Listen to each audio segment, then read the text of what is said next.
Hello, nice to see you, nice.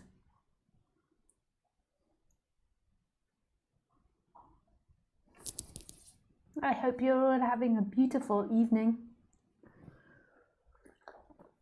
It is so hot here. I just went out in jogger bottoms and a jumper, just quite light, and it was too hot. I was too hot. So I went for a bike ride with Khaleesi. It's amazing. Yes. I hope you're also having a beautiful time wherever you are. Just let me open Skype so I can see your messages.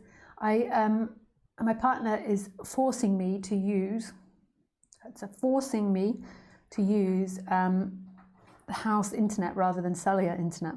I'm not in my regular abode in France, and I'm not positive that it is good connection. It's like really fast internet, but we've been having problems with the connection. Maybe too many people using it, or there's a problem with the lines going into the house. So if there is lots of problems, please let me know. But yeah, if it's like stopping and spinning, that could be your internet. I know it's hard to tell. And sometimes when I ask people to do that, it comes as a bit of a distraction to me. But yes.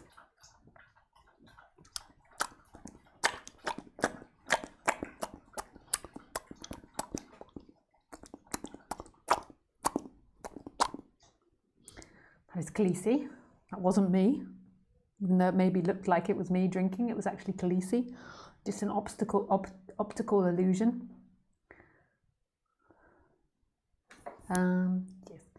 So good evening and welcome. Let me tell you how the live stream works. So first of all, if you want to speak to me, then you can speak to me. You can call me, or you can write me a message on Skype. My Skype address is in the box below. It's Lisa Cairns 12. But if you want to speak to me, can you just send a message saying, I would like to speak to you? Don't call, because otherwise it interrupts other speakers, because we're not in time. I'm ahead of you. I know that is incomprehensible, that you'd think that when I'm doing a live stream, I'm the same time as you, but I'm not. I'm ahead of you, you're behind me, and it all gets a bit screwed up. So just send a message saying that you'd like to speak, and then you can just send any messages, as many messages as you want, asking questions, and I will read them out in time. I might not get to all of your questions, so if I don't get to your questions, then you can send them again next Sunday, or you can book a one-to-one session with me.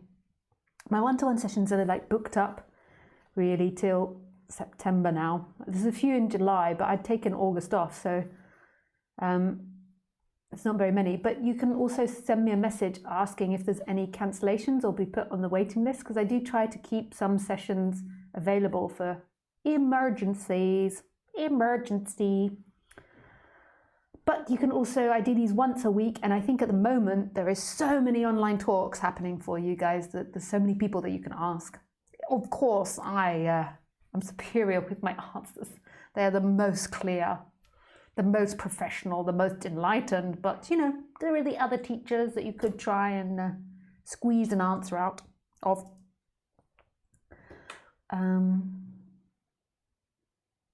Yes, what is the name of my talk today?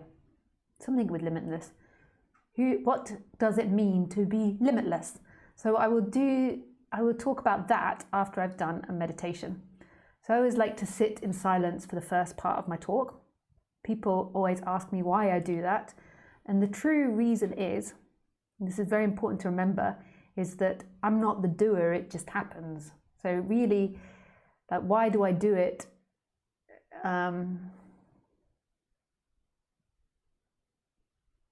Implies that I have will of my own, which I don't. I actually just am sitting here, and then the impulse arises to sit in silence. There is a causal reason as well, in which the story I tell myself, but who knows if that's true. It could just be made up by source. It's like and could actually have no relevance to truth, is that I like it. That's the causal reason. And sometimes it feels too much to be talking for like 2 hours or an hour and a half. and just sitting in silence feels nice to do that. For you guys, more than likely the benefit is it will relax you. Not if you're not used to it, it might drive you a bit crazy. It's like silence, silence, zzz, zzz, zzz, zzz. But if you're used to sitting in silence, then it can be very relaxing. If you're not used to it, it can be agitating. But the way to get over that is just to sit through it. And then it's also better for your daily life, because if you're always agitated by sitting in silence, then it means that you're always occupying yourself and doing something and you're not really relaxing. So it's just a habit of getting used to doing it. If you haven't done this before, what I do, if you want the like ultimate high level enlightened version, is that I just sit there and do nothing. I just let my mind chatter, I let thoughts come and go, I just let anything happen, I just sit there. But if you feel that that is too vast and too uncontrolled and too vague, then I can give you some meditation practices. There's two that I normally give.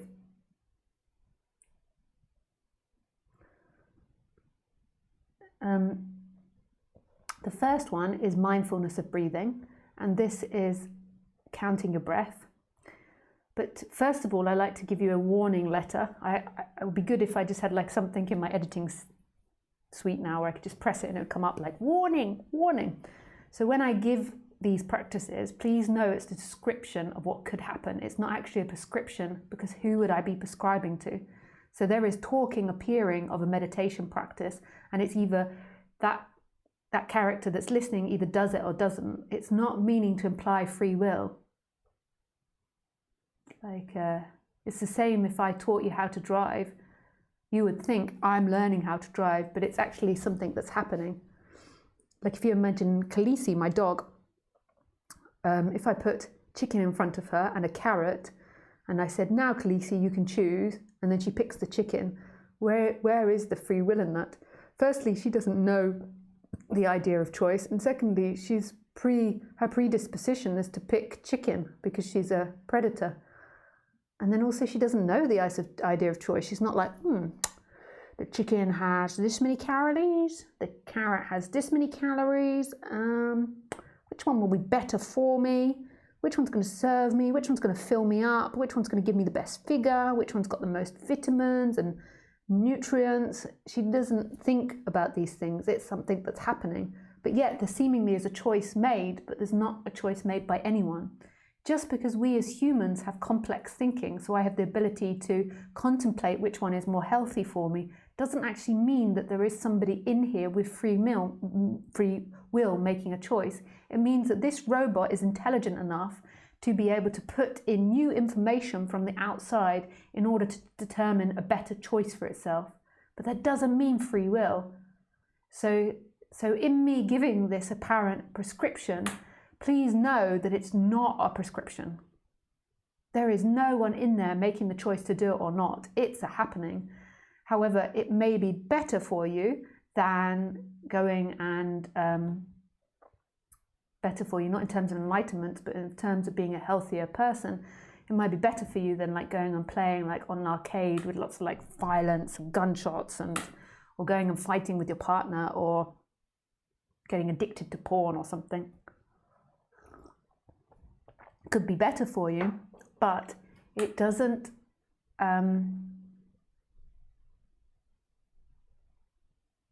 mean that you are choosing to do it. There isn't a you in there choosing. And yes, and secondly, where is this destination that you think you're going to? Although we can say causally it might be better for the body-mind organism, like who is this you that is going from somewhere to somewhere else? Who is this you that you imagine yourself to be, this continuous you? You can just imagine the body-mind that has particular programming, but that doesn't equal a you that's going to get enlightened in the future. There is no solid you. Okay, so now all that's done. So the meditation. So the first meditation I'm going to introduce is called the mindfulness of breathing. And it's basically a counting meditation where you count your in-breaths.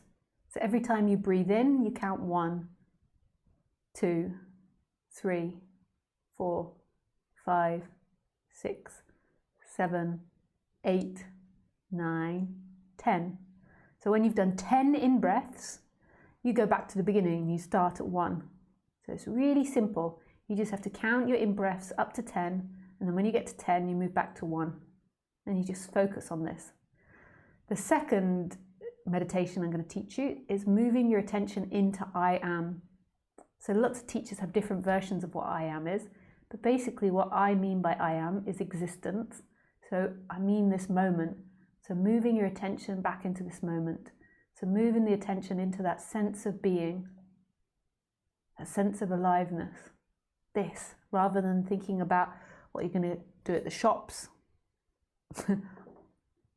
whenever you can go shopping again, or whatever else you're thinking about, work or blah, blah, blah, blah, children. So instead of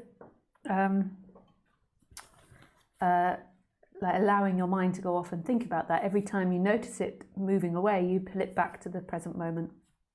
So those are the 2 exercises. And then the third option is like me, where you just sit there and let anything happen.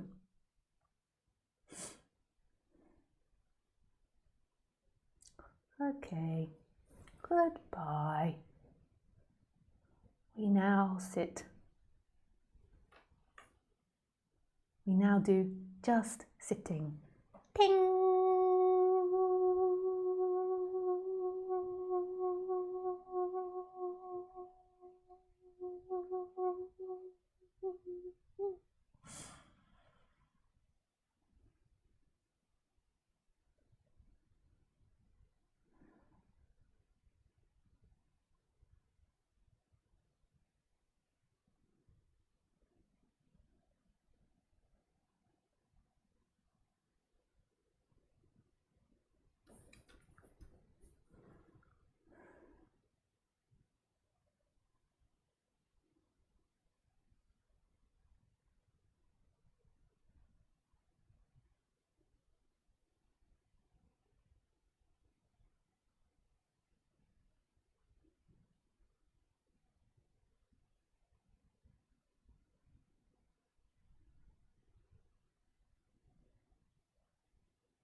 Okay, that's maybe enough of the meditation tonight.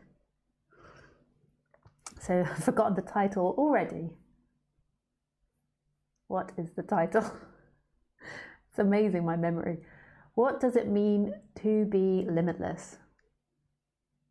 Isn't that beautiful? Not the title, but just that concept. Like, what does it mean to be limitless? Like, just the idea that you aren't finite.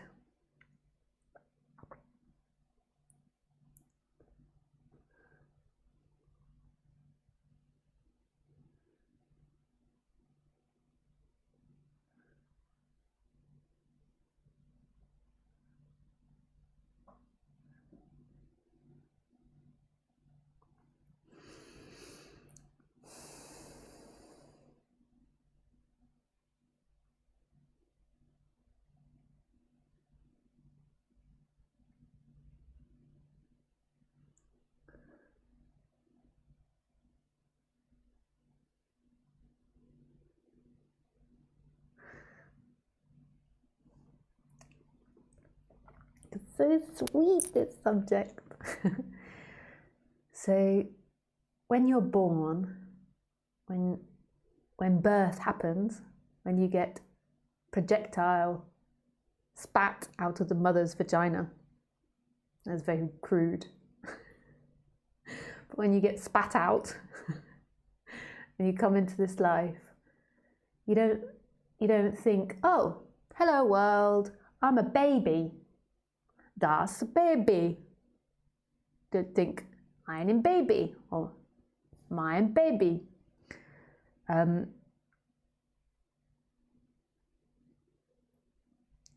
You think, you don't think, that's my parents, or I'm in a hospital, or I'm in a cot, or this is my hand. Woo, hand, I got 2 hands.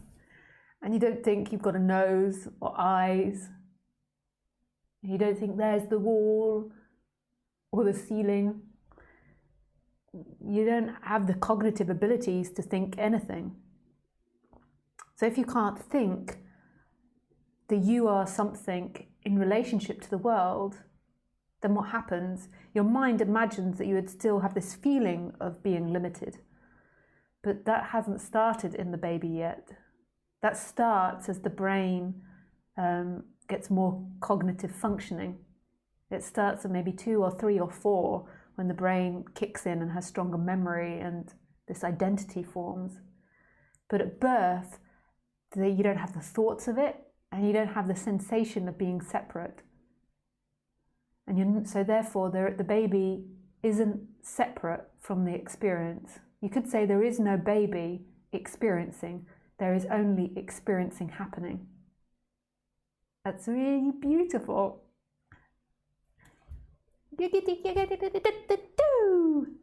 That's so beautiful that there isn't something in there experiencing. Makes me want to cry.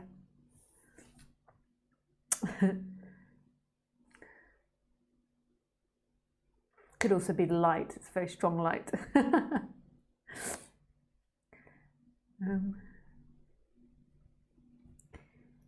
So there isn't this thought that you are separate from anything or that you are anything.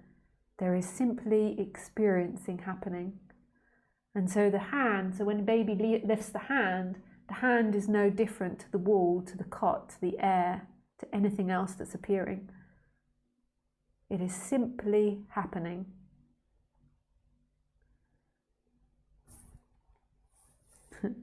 It is simply happening. And it's not happening to anything. There is emptiness experiencing itself, but it's not even separate from the experience. There is simply emptiness experiencing. Nothing experiencing everything.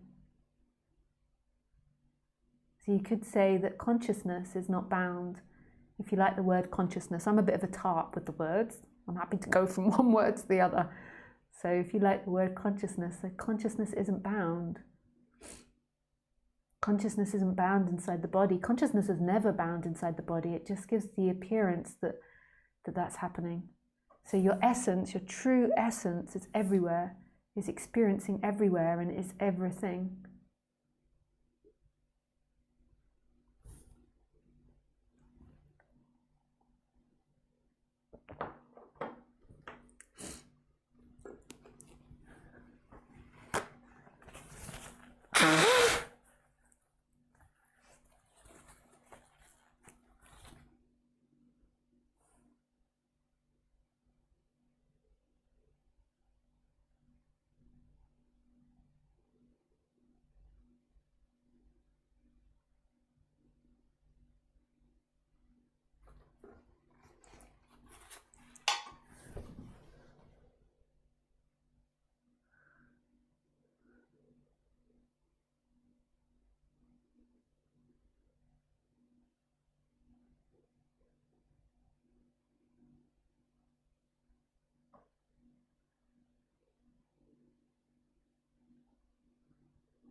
And then when the baby begins to grow, so when it begins to get older, it begins to form this sense of self. My friend, I've told this many times before, a friend of mine told me this story about both his children, that at about 2 years old, or 1.5 years old, both babies would do the same thing. They would have a toy, and first of all, they would start just throwing the toy over the head and throwing the toy away. And then after it disappeared, there was no reaction. Throw the toy and then no reaction. Then eventually it progressed to the baby throwing the toy and then turning around and looking to see where the toy went. And throwing the toy and turning around and looking to see where the toy went. And that went on for a period. And then it progressed even further to the baby threw the toy and then started crying. Threw the toy disappeared and the baby started crying. And this happened to both his kids, and his theory was that that the baby evolved to a place where it could imagine that the toy exists when it did not see it. So when it threw it over, it could imagine that it still existed behind there. And then the baby, it had a sense of being a baby or being something. And then it knew that something exists when it wasn't looking at it, and it no longer had it. It no longer had the toy. And so therefore it then cried because it was absent of this toy that it once had. And this, you can see, is the beginning of the separate self and the beginning of identification, this mentality. Because this is this when the mind begins to go into time. So before that, the baby didn't have the ability to go into time. It was just responding pain, pleasure. When it was hungry, pain, it would cry. And then when it drank the milk and was full, it was happy. When it was warm, it was happy. When it was cold, it was unhappy. And then as the imagination progresses, it begins to imagine, I am a baby here and I exist, and things can exist when I'm not here. I'm not sure if that exactly happens in a lot of animals, like with Khaleesi. I don't know if she knows that I exist when I'm not here. She certainly looks for me, and she wants to be with me. If I change rooms, she wants to be with me sometimes. It's also, she's quite sassy as well. But I do certain things with her, and like she buries her bones, so she's obviously got some perception of time, but not in the way that we do. Yeah. And so when I go, I don't know if she's got the ability to miss me, because I don't know if she's got the ability to imagine that there is a her and a me. Whereas the baby begins to progress into this world, and then identification starts. This baby begins to feel like it's something in relationship to the world. And that maybe starts somewhere between 2 and 5. I personally remember it happening. I, as a child, had severe special needs. That sounds really funny. I had very bad dyslexia, and my dyslexia was so bad it hindered me speaking. If you don't know what dyslexia is, it's an area of your brain that's related to words, and you don't have such a strong ability to process and understand language. It's complex, but this is one part of dyslexia which I have. And I think that words and language is also what produces a sense of self. So I think having this area impaired, it meant that I didn't identify quite so young. I think also sometimes what happens is people that have dyslexia end up being like uber creative or very creative. So I know some people with dyslexia, they're very creative thinking or very creative in life. Some people also not, but I think it has a tendency because dyslexics tend not to be so constrained by words and therefore can think outside the box of words and can think in images and think in other ways. It's not better. I'm not meaning to make it sound better. It's not worse. It's just difference. We need all varieties of humans in order to make this world and the society succeed. So I remember this, and I remember having problems speaking and reading and writing, and I remember some age or other, maybe it was when school started. I went into school at like 2.5, 3 years old, I think, and play school maybe at 2 or something. And I remember realizing like they kept wanting me to say Lisa was my name and to write Lisa. And I remember having this feeling that if I didn't commit to that name, if I didn't write that name and I didn't connect with that name, I wouldn't be able to live in the human world. And I can't tell, I didn't exactly think this, it was just a feeling that I knew that I wouldn't be human if I didn't do it. That sounds really alien, but that I had to commit to this name and I had to become something. And it felt like when I did it, I became smaller.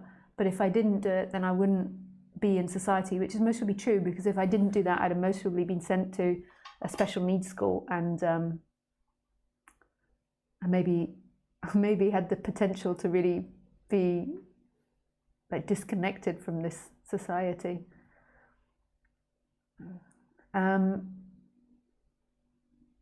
Yeah.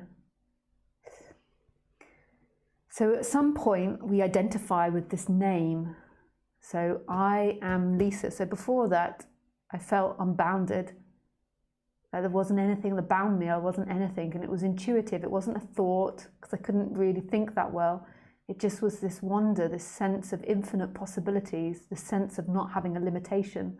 And that's the same for all children. We can kind of remember it and connect to it, this sense of wonder with the world, the sense of infinite possibilities, this play, this innocence, this like lack of responsibility.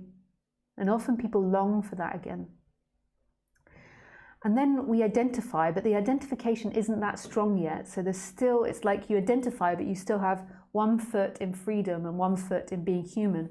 And then as time goes on, this identification gets stronger. But we can remember that sense of freedom as a kid. So there's this identification that happens. And what we do is we identify originally with a name, maybe with a family, like I am from the Cairns family. I am from the Jones family. I am from the Patel family. So we have this like a identification that happens, and when we're really young, it's very small, the identification. Like I remember not really having a sense of my body. I'm sure a lot of people felt like that. I remember looking down at my belly one time and being like, that is my belly. And I remember looking at my legs and like being amazed that they could walk and not feeling like they were my legs. And I think this often happens as a kid. And it's not like a nasty feeling, it's a fun feeling, as childlike wonder. You're like, oh, discovering this part of myself. And then what begins to happen as we become more identified with our name, with our family, with our social situation, with our country, with the money our family has, with our intelligence, with our social abilities, with our likability, with our looks, we begin to feel more uncomfortable. So as a child, we feel very free, and then as we identify more, we begin to feel less comfortable with ourselves, because we're putting ourselves into brackets where our essence isn't in a box, it isn't a size, it's limitless. But then this name, this idea of age, of time, of mine, of theirs, of having, of keeping, all of these different ideas limit us and don't actually make us feel better. They make us feel worse. They make us feel cut off from our essence. But we're not conscious of this. This all happens unconsciously. And then the more that we feel uncomfortable, the more that we buy into society's daydream that pleasure equals happiness and pain equals unhappiness. Pleasure equals freedom, pain equals the end of freedom.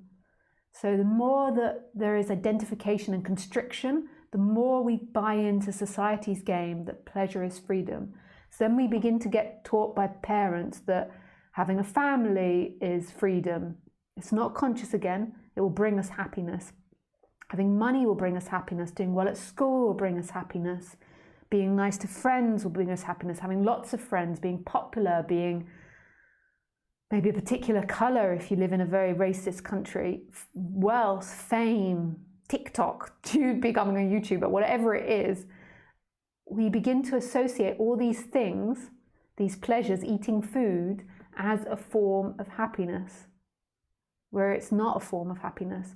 And these other things, so not having enough money, not liking people, being annoyed, being told off, having low intelligence, or not being good looking, or not having many opportunities, we consider these things as the end of our happiness. And we live in this dance of trying to grab things that are impossible, of trying to grab and hold on to pleasure, and that this pleasure will make us arrive one day, that we will get there and it will be this endless pleasure. So we will get the house and it'll be endless pleasure. We'll get money, it'll be endless pleasure. We get the lover, endless pleasure. We stop these annoying things, it'll be endless pleasure. We lose weight, endless pleasure. So we get these ideas and these fixations in our head, and we build all these neural pathways based on this illusion. But none of the game is conscious. It just kind of takes off. It's like got a life of its own. And then we form this identity out of all these limited ideas, and then what those particular preferences are in that body-mind mechanism. And then we form a really solid identity, and we believe this is me, this person was born on a particular date, and this person will die on a particular date. And I am in relationship with this whole entire world. And that couldn't be more untrue than it is. That wasn't the right saying. It couldn't be more of a fallacy than it is. No, that's a big fallacy, basically. It's a lie, it's not true.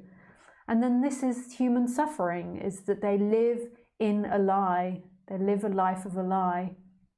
And they're always trying to find the truth, but they don't even know they're trying to do that.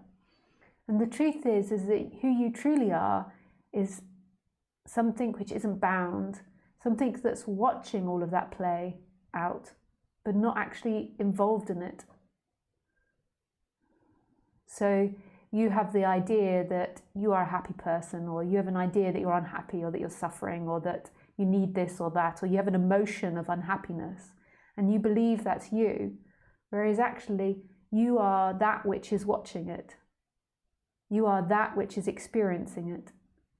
And that which is experiencing it isn't a feeling, isn't bound, isn't a size, isn't a colour, isn't a name, isn't a restriction, isn't a limitation. It's boundless. And it doesn't move into time. It's always here. You don't ever lose it. It doesn't ever go away. And it doesn't hold on to anything. So that's which you truly are, isn't offended by your partner's farts, isn't offended by having lack of money.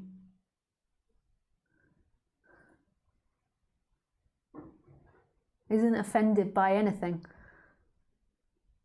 It's totally free. It never suffers any of it. It just watches, like open-armed. It doesn't have arms, but it's like open-armed, like accepting everything, loving everything, never rejecting anything. And it's experiencing.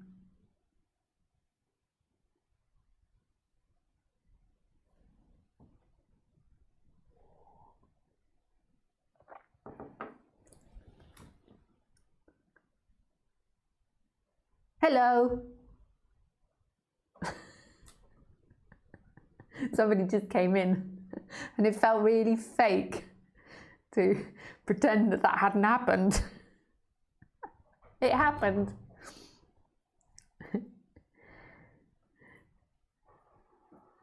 They are now washing their hands.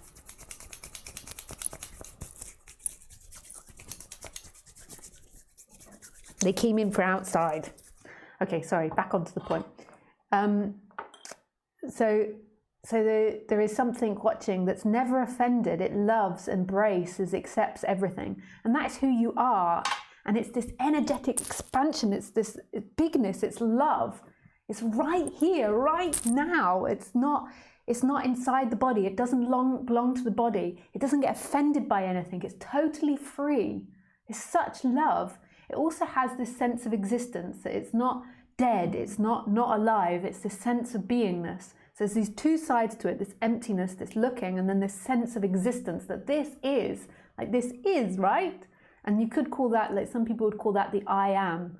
And these are two, the I am you could say is the everything, and the looking is the emptiness. But it's impossible to put into words. But this never suffers, ever. It never is affected by whatever appears in this. It's totally free. It's never born and it never dies. Not as an idea, but because it can't. It's always here. It's never moved. Everything else has moved and come in and morphed and changed and appeared in it. But your essence has never been affected, and everything is that watching. Everything. It's not even from this perspective or that perspective, even though it seems that way because it's seeming to have a human experience. It's not even like that. Everything is consciousness. Everything is consciousness. It's experiencing itself. Like if you imagine your dream at night, like when you dream, you look through a particular body. So you look through your body in that dream. It's not like you look through everything simultaneously. You look through an object, otherwise you wouldn't have an experience if you were looking through everything at one time. But you are actually looking through everything at one time. It's all your dream. It's only an appearance, so you're looking from one angle. Like, so if you're like in the dream, you walk along and you open the door handle, like you seemingly looking from this character at the door handle opening, but you are the door handle, the door, the moon, the light, the room. You are everything in that dream and the body, and you're watching from everything. I mean, you're not watching from that character. You're only appearing to watch from that character. Your watching is actually the whole entire dream. Your consciousness is the whole entire dream. And that's the same as what's happening here. Isn't that fantastic? Es ist fantastisch.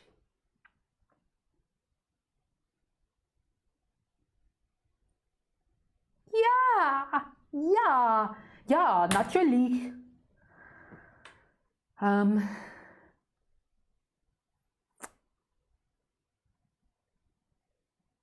So you have to comment below on what language I'm speaking in the talk today.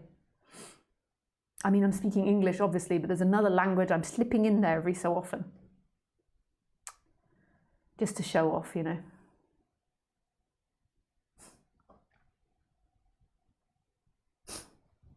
Dyslexic, speaking two languages. I'm learning another language besides French. And, you know, just slips out because I get excited.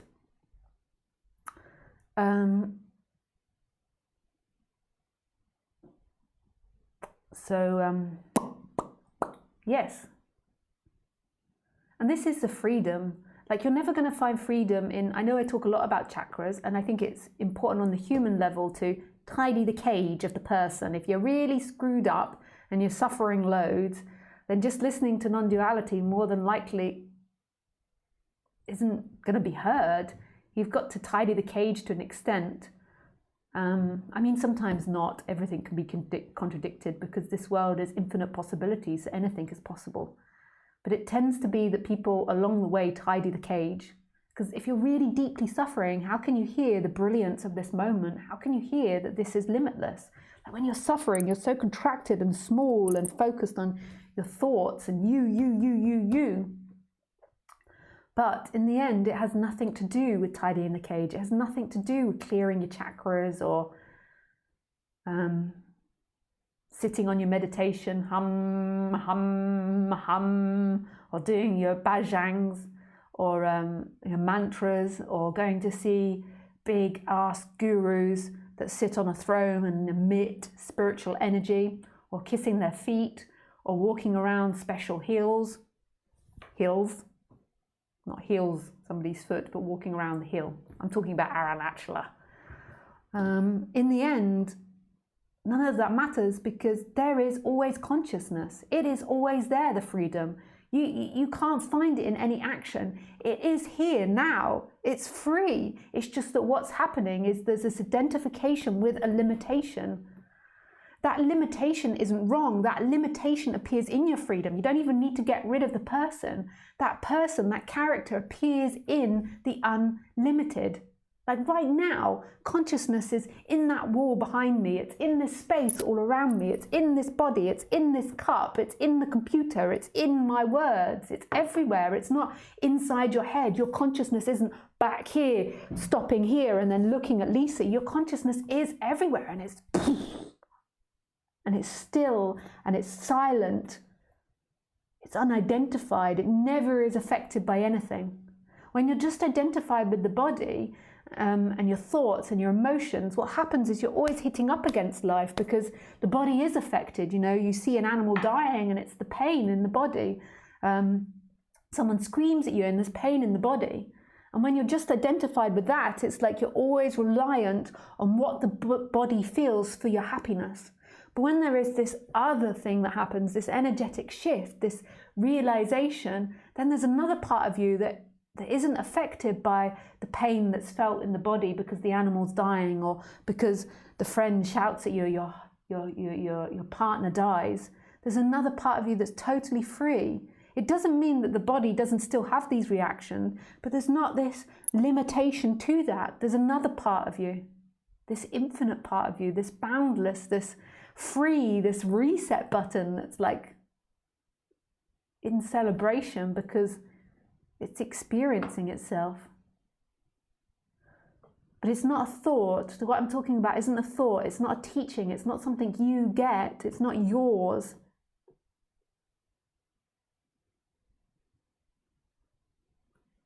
Isn't that fantastic? Es ist fantastisch.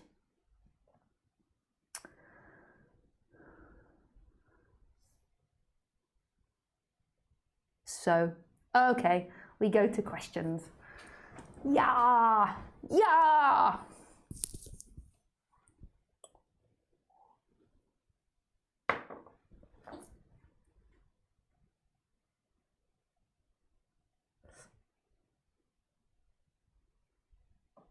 Andy?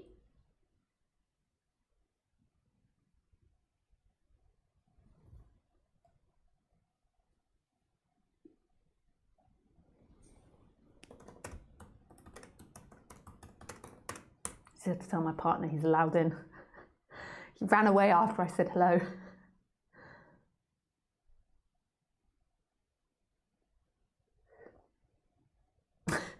He says, thank you.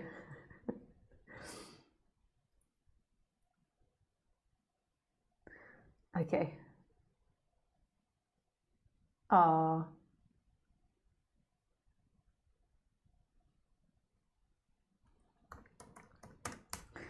Okay.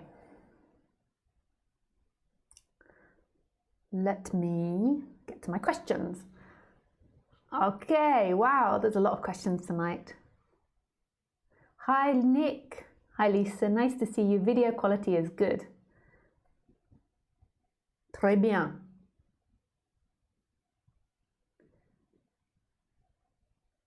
Hi, Jason. Hi, Devish. Hi, Z. Hi, Lisa.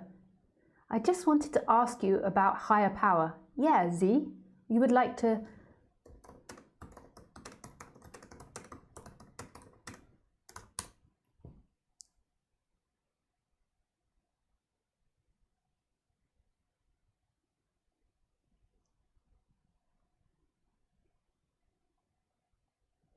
Guten Abend, Lars.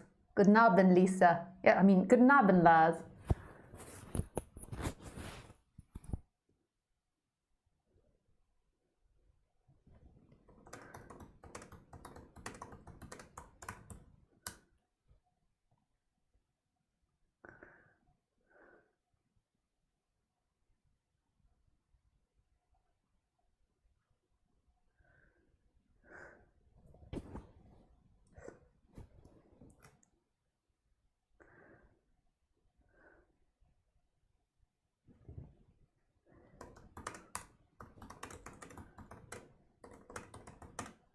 Somebody just about to call. I just have to give them instructions about something.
Okay, cool.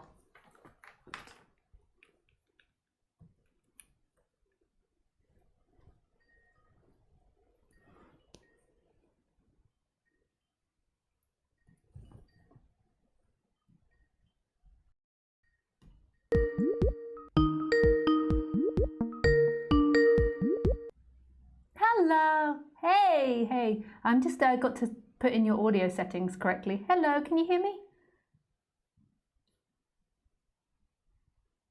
Hello. Hello. Hello. Can you hear me okay? Hello. Do you have my... Oh, I can... I think there's a problem. I can hear you clearly. Maybe I should call you back. Okay.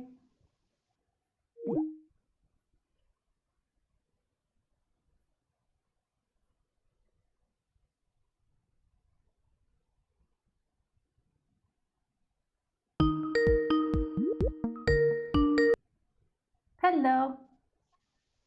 Hello. I don't have good enough internet, sorry. Oh.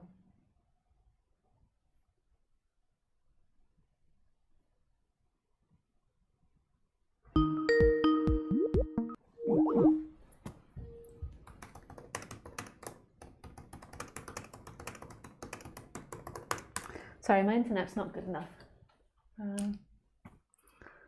My internet is collapsing.